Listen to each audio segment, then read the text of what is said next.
Hello students, welcome to CL Academy. I am Pranay sir, your science teacher. I hope आप सब बहुत अच्छे होंगे, बहुत अच्छे से पढ़ रहे होंगे एंड जो समर है ना, मतलब बाहर कितना धूप हो रहा है, बच्चों अच्छे से अंदर रहना, पढ़ाई करना और जब आफ्टरनून होगा ना तब थोड़ा बाहर जाके खेल लेना, ठीक है। तो बच्चों मैंने आपको आपका टॉपिक जो है 8 क्लास का chapter 2 the invisible living world beyond our naked eye, इसको पार्ट 3 मतलब टोटल पार्ट 3 इसका हो चुके हैं बच्चों। तो अगर आप इस वीडियो देख रहे हैं, मैं आपको सजेस्ट करूंगा कि पहले आप उन तीनों वीडियो को देख के आइए, देन उसके बाद इसके थ्रू जाइए, ठीक है। अगर ऐसे करेंगे तो आपको बहुत अच्छे से समझ में आ जाएगा कि मैं क्या पढ़ाना चाहता हूँ और क्या आपको समझाना चाहता हूँ। तो बच्चों हमने जैसे पहले इसमें देखा था कि मैं एक बार सारे टॉपिक का टोटल एक बार ओवर रिव्यू कर देता हूँ, क्योंकि आज का क्लास जो है इस टॉपिक का लास्ट क्लास है बच्चों, क्योंकि आज के क्लास में ये टॉपिक एंड होने वाला है। तो जैसे हमने देखे थे बच्चों, इस टॉपिक में पहले हमने डिस्कस किए थे कि जो इंट्रोडक्शन में हमने देखे थे कि ह्यूमन आई का रेंज था जो 0.1 mm था, मतलब इससे छोटा होगा तो वो चीज़ हमको खुली आंखों में नहीं दिखता। उनको हम क्या बोलते हैं? माइक्रो ऑर्गेनिज्म बोलते हैं। मेरे साथ साथ रिपीट कीजिए मेरे बच्चों। तो जैसे कि हमने देखा micro and organism, micro means smaller and organism मतलब लिविंग थिंग्स जो होते हैं हमारे सराउंडिंग प्रेजेंस में, ठीक है, उनको हम क्या बोलते हैं? माइक्रो ऑर्गेनिज्म बोलते हैं। फिर मैंने आपको बताया था कि छोटे चीज़ों को हम कैसे मतलब मैग्नीफाई करके दिखते हैं, लेंस के थ्रू। लेंस का जो वर्ड है ये कहाँ से डिराइव हुआ था? लेंटाइल सीड से डिराइव हुआ था। जैसे कि दाल का जो दाना होता है ना, वैसे ही दिखता है बच्चों। देन हमने लेंस को इसलिए पढ़ा था ताकि हमने माइक्रो ऑर्गेनिज्म को लेंस के थ्रू नहीं दिखते बच्चों, हमने माइक्रो ऑर्गेनिज्म को माइक्रोस्कोप के थ्रू दिखते हैं। जैसे कि मतलब माइक्रोस्कोप के अंदर बहुत सारे कॉम्प्लेक्स लेंसेस ऐड होते हैं ताकि जो छोटे छोटे चीजें होते हैं ना उनको वो बड़े साइज मतलब लार्जर साइज करके हमको मैग्नीफाई करके उसका इमेज प्रोड्यूस कर सके।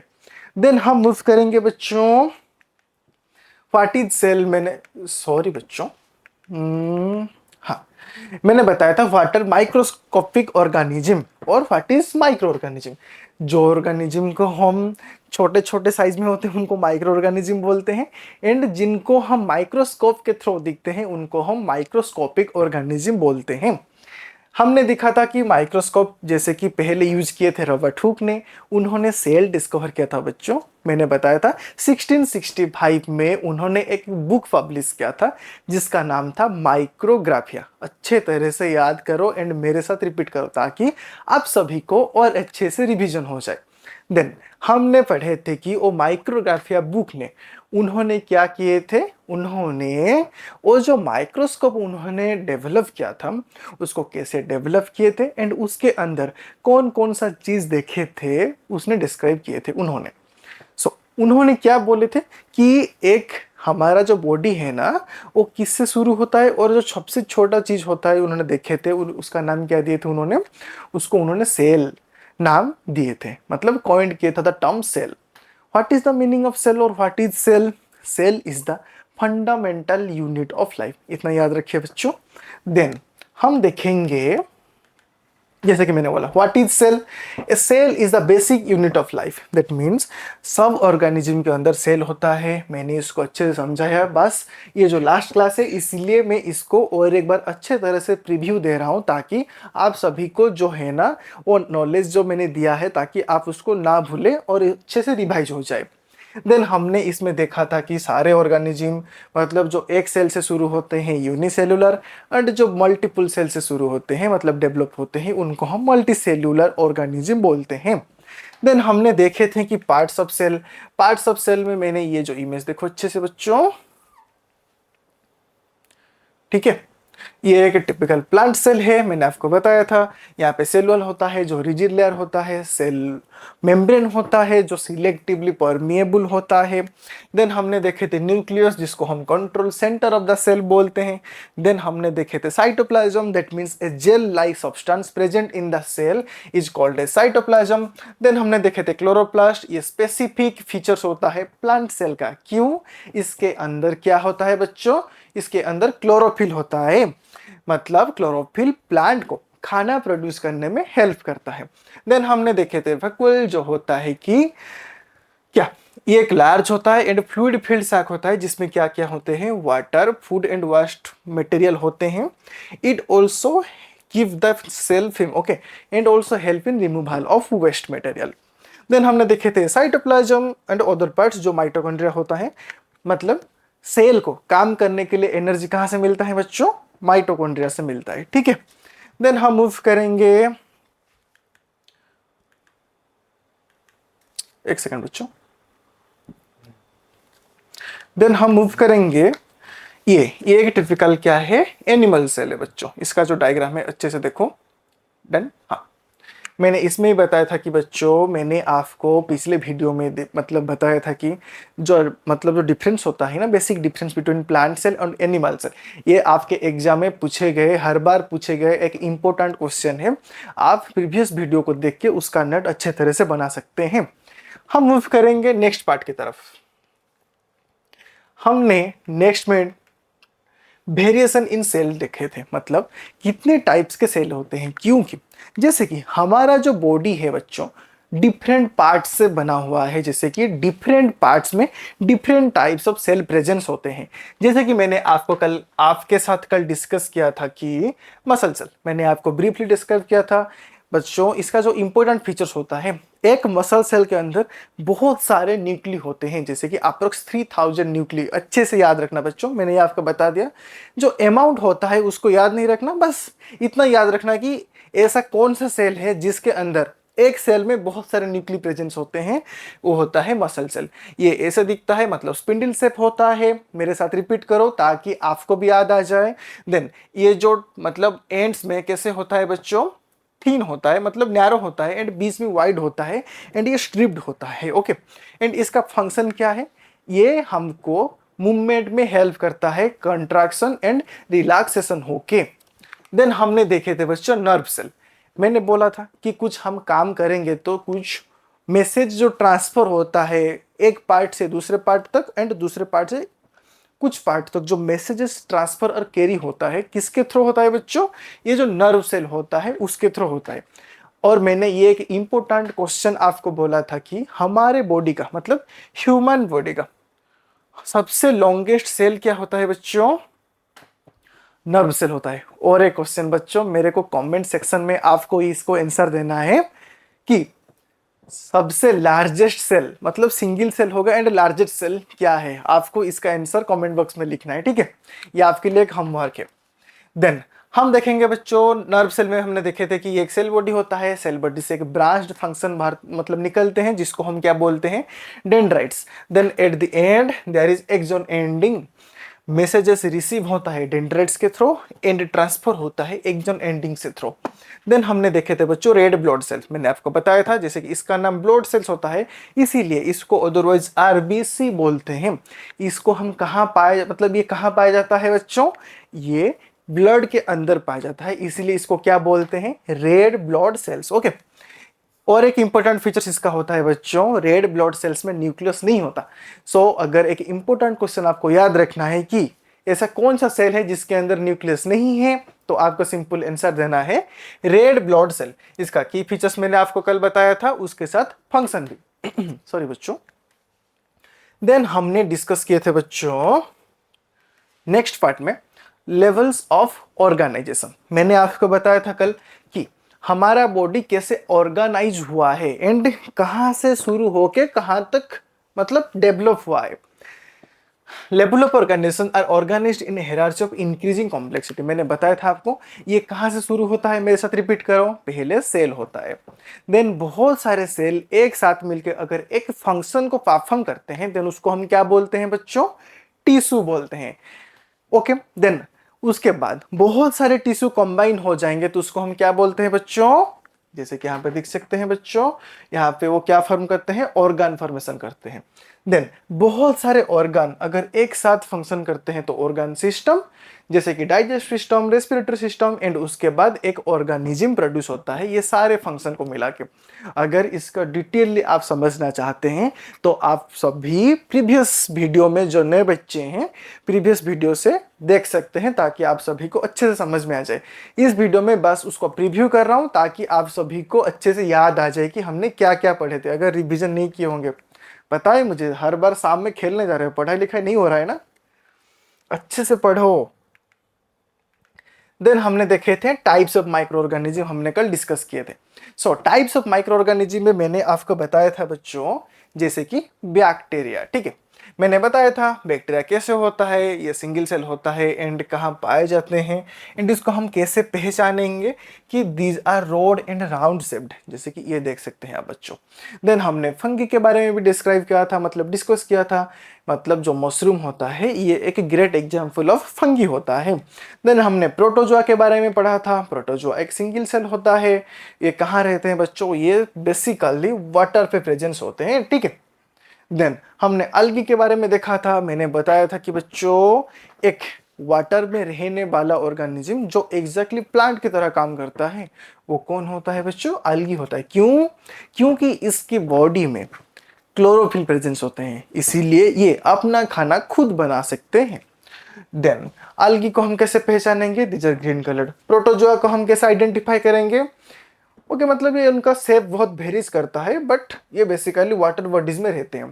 देन फंगी को कैसे आइडेंटिफाई करेंगे, फंगी का थ्रेड लाइक स्ट्रक्चर होगा, जैसे कि ये वाला स्ट्रक्चर आप देख रहे हैं बच्चों, ये जो स्ट्रक्चर है ये एक टिपिकल फंगी है, मतलब मशरूम इसका एग्जाम्पल। देन हमने देखे थे बच्चों वायरसेस, लास्ट में पढ़े थे, मतलब सबसे स्मॉलेस्ट माइक्रो ऑर्गेनिज्म। ये एक इंपॉर्टेंट क्वेश्चन है, मैंने एक इस क्लास को कंप्लीट होने के बाद आप सभी के साथ एक एमसीक्यू क्लास करूंगा। दैट मीन्स हमने जो भी सब कुछ पढ़े हैं उसको एक वीडियो में सारे क्वेश्चन आंसर करेंगे, ताकि आप लोगों ने कितना मतलब ये नॉलेज एक्वायर किए हैं एंड कितना समझे हैं उस वीडियो में पता चलेगा। इसलिए मैं जो जो पॉइंट बोल रहा हूं अच्छे से याद करके रखना, ठीक है। मैंने बोला कि सबसे smallest micro organism is virus, then खत्म। देन हम मूव करेंगे नेक्स्ट पार्ट की तरफ बच्चों। देन हमने देखे थे कि where are micro organism found. मैंने बोला था बच्चों आप सभी को कि micro organism air, water, soil, मतलब हमारे जो सराउंडिंग मैटर्स होते हैं उनके अंदर क्या पाए जाते हैं, माइक्रो ऑर्गेनिज्म प्रेजेंस होते हैं। मतलब शायद वो एयर में फ्लोट होके, वाटर में भी फ्लोट होके वैसे प्रेजेंस होते हैं। उनमें से कुछ क्या हमारे लिए हेल्पफुल भी होते हैं एंड कुछ कैसे होते हैं बच्चों, हमारे लिए हार्मफुल भी होते हैं, जैसे कि कुछ सोनू मोनू होते हैं और कुछ बंटी चिंटू ऐसे होते हैं, ठीक है। देन हमने देखेंगे इनसाइड आवर बॉडी, मतलब कुछ ऑर्गेनिज्म होते हैं जो हमारे बॉडी के अंदर भी पाए जाते हैं। जैसे कि मैंने बोला था कि our body is the home for micro organism, मतलब उन लोगों ने हमारे बॉडी के अंदर रहते हैं बिना रेंट देके। मतलब कुछ कुछ जो बदमाश होते हैं वो अपने आप घुस आते हैं, जो अच्छे बच्चे होते हैं वो क्या करते हैं, रेंट पे करते हैं। मतलब जैसे कि वो हमारे बॉडी से कुछ लेंगे एंड हमको कुछ हेल्पफुलनेस प्रोवाइड करेंगे, जैसे कि वो हमारे अंदर रह के हमको, जैसे कि ई कोलाई बैक्टीरिया क्या करता है ना, हमारे डाइजेस्टिव सिस्टम को फास्ट करने में हेल्प करता है, ठीक है। डाइजेस्टिव सिस्टम में ये हेल्प करता है डाइजेशन में। वैसे ये एक बैक्टीरिया जो सोनू मोनू जैसा होता है, ठीक है, मतलब अच्छा बच्चा होता है, ठीक है। देन हम देखेंगे बच्चों एक्सट्रीम कंडीशन पे, मैंने मैं बताया था आपको थर्मो एसिडोफाइल्स एक बैक्टीरिया होता है जो एक्सट्रीम कंडीशन पे भी सरवाइव करता है। मैंने आपको कल बताया था एक्सट्रीम कंडीशन का मतलब क्या होता है। एक्सट्रीम कंडीशन का मतलब ये होता है बच्चों कि ऐसे कंडीशन जहां पे नॉर्मल लिविंग ऑर्गेनिज्म सरवाइव नहीं कर सकते हैं उनको हम एक्सट्रीम कंडीशन बोलते हैं। जैसे कि बहुत हाई टेम्परेचर प्लस में एंड बहुत लो टेम्परेचर माइनस में, ठीक है, उनको हम क्या बोलते हैं बच्चों, एक्सट्रीम कंडीशन। ऐसे कंडीशन में भी कुछ माइक्रो ऑर्गेनिज्म पाए जाते हैं। देन हमने देखे थे हमने कल देखे थे, डिस्कस किए थे कि useful micro organism and harmful micro organism. मतलब यूजफुल मतलब कैसे होंगे बच्चों, वो आपकी तरह है ना, बदमाश नहीं है ना, पढ़ाई कर रहे हो तो ठीक है, टेस्ट होगा उसके बाद देखेंगे कितना पढ़ाई कर रहे हो। ये सोनू मोनू माइक्रो ऑर्गेनिज्म होते हैं। मतलब ऐसे नहीं बोलना टीचर को कि सर ये सोनू मोनू माइक्रो ऑर्गेनिज्म है बच्चों, जो यूजफुल होते हैं, जो अच्छे बच्चे होते हैं सोनू मोनू की तरफ, वैसे ये यूजफुल माइक्रो ऑर्गेनिज्म होते हैं। मतलब ये हमको बहुत हेल्पफुल करते हैं। जैसे कि ये फूड प्रोडक्शन में मैंने बताया था लैक्टोबैसिलस बैक्टीरिया, ये एक इंपॉर्टेंट शॉर्ट क्वेश्चन है बच्चों, मैंने कल भी बताया था, इसको याद रखना। एक ऐसा बैक्टीरिया जो मिल्क को कर्ड में कन्वर्ट करने में हेल्प करता है, वो क्या है? लैक्टोबैसिलस। देन मैंने बताया था कल ईस्ट को भी ब्रेड को फ्लूफी करने में एंड सॉफ्ट करने में हेल्प करता है। देन फर्मेंटेशन, इतना बताया था मैंने। देन हमने देखेंगे कि मेडिसिन एंड एनवायरनमेंट में भी ये हेल्प करते हैं। कैसे कि जैसे कि बैक्टीरिया एंड फंगी क्या प्रोड्यूस करते हैं बच्चों? इनकी हेल्प से हम एंटीबायोटिक प्रोड्यूस कर सकते हैं। जैसे कि एग्जांपल है फर्स्ट एंटीबायोटिक पेनिसिलिन, ठीक है। Vaccine use weekend microbe protectors, ये सब मैंने आपको कल डिस्कस किया था आपके साथ बच्चों। अगर हम मूव करेंगे नेक्स्ट पार्ट में, याद आ रहा है ना क्या पढ़े थे हम लोग? देन हमने देखे थे कल क्या? हार्मफुल माइक्रो ऑर्गेनिज्म बच्चों। मैंने बताया था बच्चों जो हार्मफुल माइक्रो ऑर्गेनिज्म होते हैं, मतलब जैसे कि चिंटू और बंटी की तरफ होते हैं। यहाँ पे कोई चिंटू और बंटी प्रेजेंट है क्या? बदमाश नहीं होना, ठीक है, पढ़ाई करना अच्छे से। सो बच्चों जो चिंटू और बंटी के जैसे माइक्रो ऑर्गेनिज्म है ना, ये क्या करते हैं? ये हमको हेल्प नहीं करते, ये हमारे बॉडी को क्या करते हैं? नुकसान पहुंचाते हैं। मतलब ये हमारे बॉडी के लिए हार्मफुल होते हैं बच्चों। मतलब मैंने बताया था कि जो हार्मफुल माइक्रो ऑर्गेनिज्म होते हैं they basically produce disease in our body. मतलब वो लोग हमारे बॉडी में डिजीज प्रोड्यूस करते हैं। जैसे कि मैंने बताया था कि bacteria disease like typhoid, cholera, ये एक इंपॉर्टेंट शॉर्ट क्वेश्चन है। कोलेरा इज ए टिपिकल डेस्ट type of disease, bacterial, viral, आपको लिखना है क्या? बैक्टीरियल डिजीज, ये एक शॉर्ट क्वेश्चन है बच्चों, ठीक है। देन मैंने बताया था कि वायरल डिजीज जैसे कि cold, flu, chicken pox etcetera, viral disease आपको पता है बच्चों, ये आपको मतलब कॉन्टैक्ट के थ्रू भी ट्रांसफर हो सकता है। देन हमने देखे थे फंगी वाला डिजीज, जैसे कि कुछ इन्फेक्शन होते हैं, स्किन इन्फेक्शन, जो मतलब फंगी के तरफ होते हैं। मतलब फंगी ने जब हमारे कांटेक्ट आते हैं तब जाके स्किन में इन्फेक्शन होता है, इसीलिए हम क्या यूज करते हैं? एंटी फंगल क्रीम यूज करते हैं। जिनको हुआ होगा उनको बहुत अच्छे से पता होगा। फिर हम देखेंगे बच्चों micro organism also spoil food by growing on it. कुछ खाना पीना ऐसे होता है अगर बाहर रख देंगे तो वो तुरंत स्पॉइल हो जाता है। क्यों? उसमें माइक्रो ऑर्गेनिज्म का, जो हार्मफुल माइक्रो ऑर्गेनिज्म होते हैं उनका रोल प्ले होता है उस खाने में, ताकि वो उस खाने को क्या करते हैं? स्पॉइल कर देते हैं। देन खत्म, ये पार्ट मैंने बता चुका हूं कल। फिर मैंने ये भी डिस्कस किया था बच्चों की role in environment.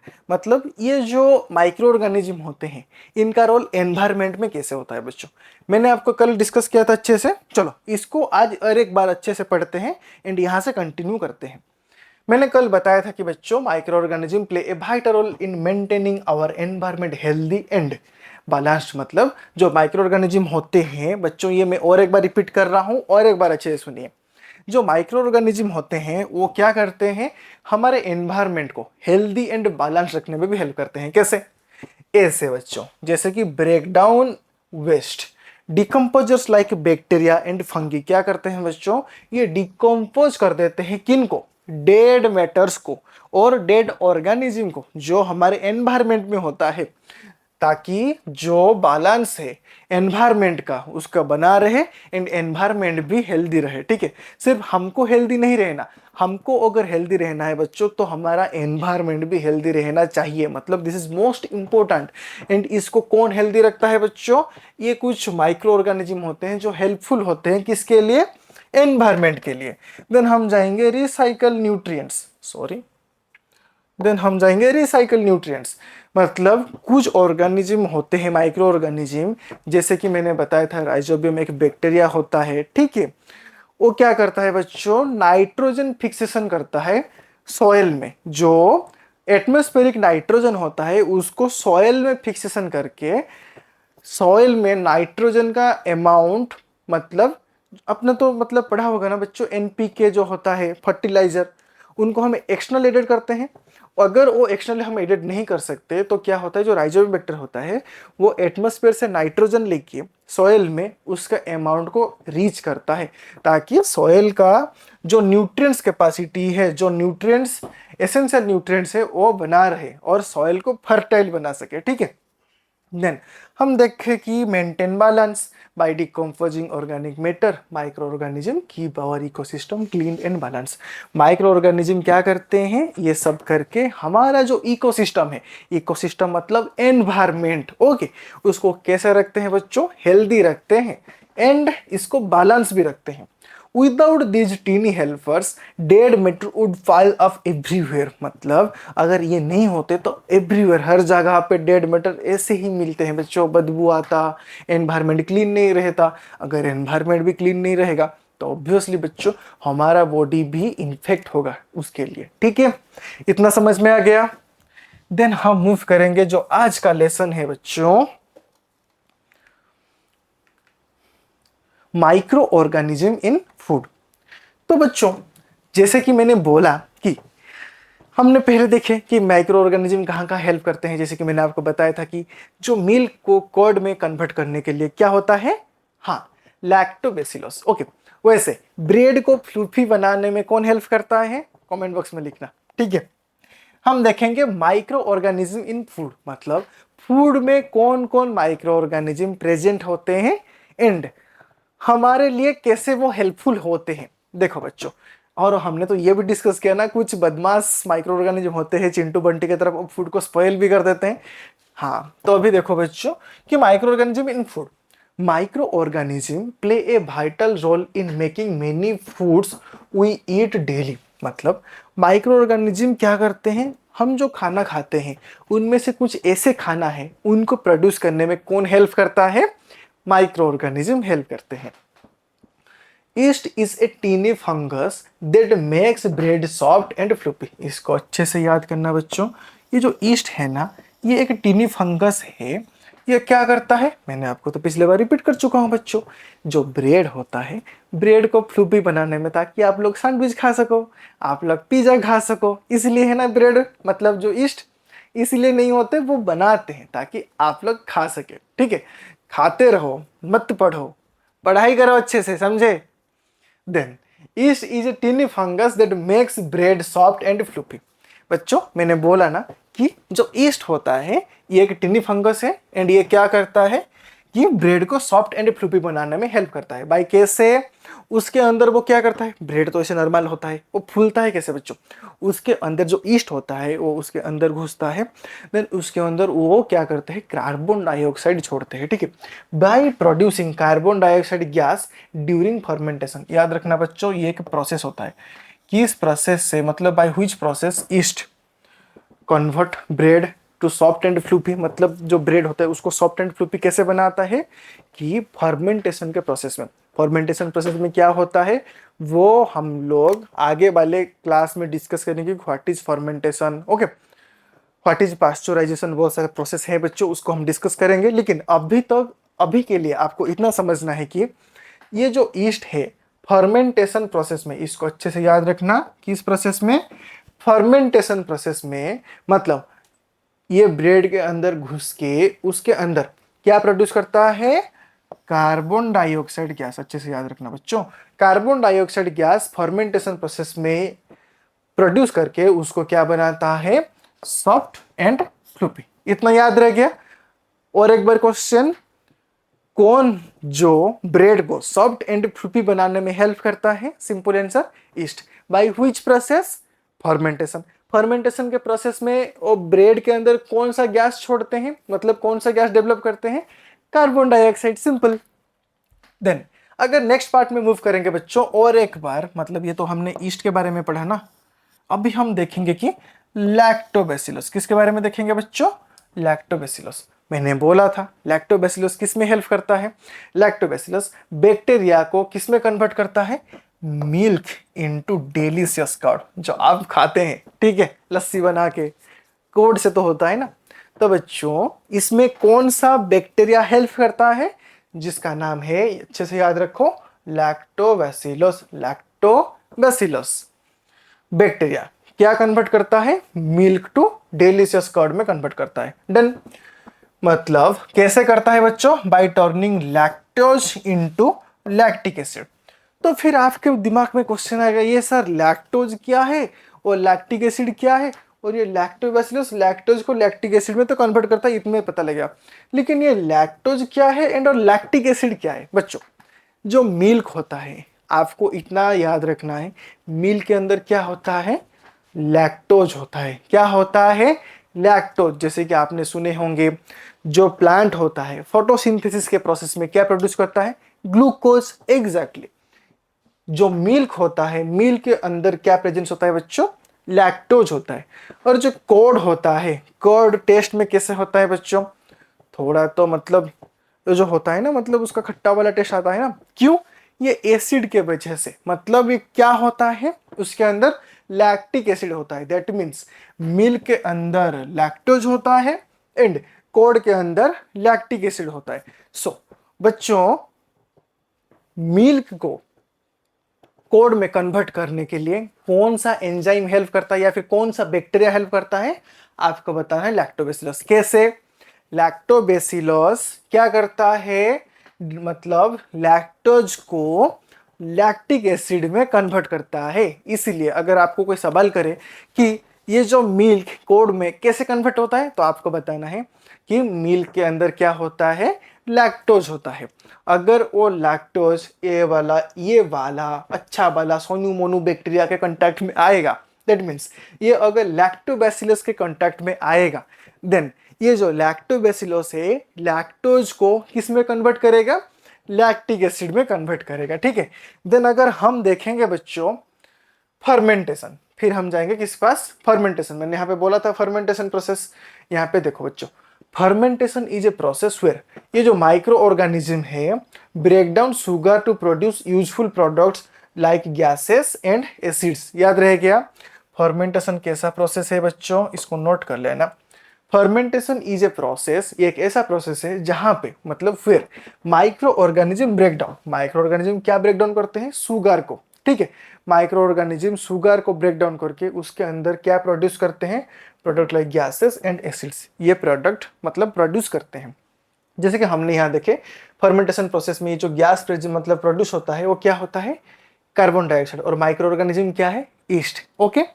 Then this natural process has been used for thousands of years to make bread, curd, cheese and many other foods.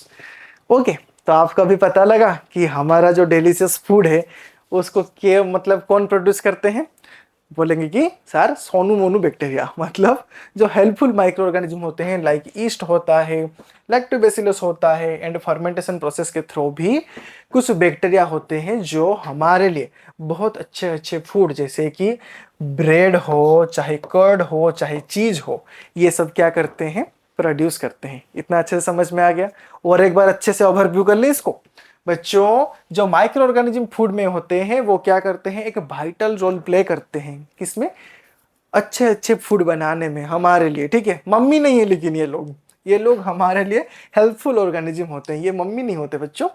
East क्या होता है, जैसे कि मैंने बोला, क्या मैंने साथ रिपीट करा बच्चों, ईस्ट क्या करता है, ब्रेड को फ्लूफी बनाता है, सॉफ्ट बनाता है, किस प्रोसेस के थ्रू, फर्मेंटेशन प्रोसेस के through, by producing yes carbon dioxide. Okay. Then हम मूव करेंगे लैक्टोबैसिलस के पास। लैक्टोबैसिलस क्या करता है, जो मिल्क के अंदर लैक्टोज होता है उनको किस में कन्वर्ट करता है, लैक्टिक एसिड में कन्वर्ट करता है। मतलब ये मिल्क को कर्ड में कन्वर्ट करने में हेल्प करता है। देन हमने देखे fermentation process. What is fermentation, इसको नोट कर लेना बच्चों, ये मतलब 1 मार्क या फिर 2 मार्क वाला शॉर्ट क्वेश्चन हो सकता है, मतलब शॉर्ट नोट में आ सकता है। फर्मेंटेशन इज ए प्रोसेस, इस प्रोसेस में क्या होता है, जो माइक्रो ऑर्गेनिज्म होता है ये ब्रेक डाउन करता है किसको बच्चों, सुगर को, एंड उसके अंदर क्या प्रोड्यूस करता है, गैसेस और एसिड प्रोड्यूस करता है। इसको अच्छे से समझ में आ गया बच्चों। अगर समझ में नहीं आ रहा, जो पार्ट भी आपका डाउट है बच्चों, आप हमको कमेंट सेक्शन के थ्रू पूछ सकते हैं।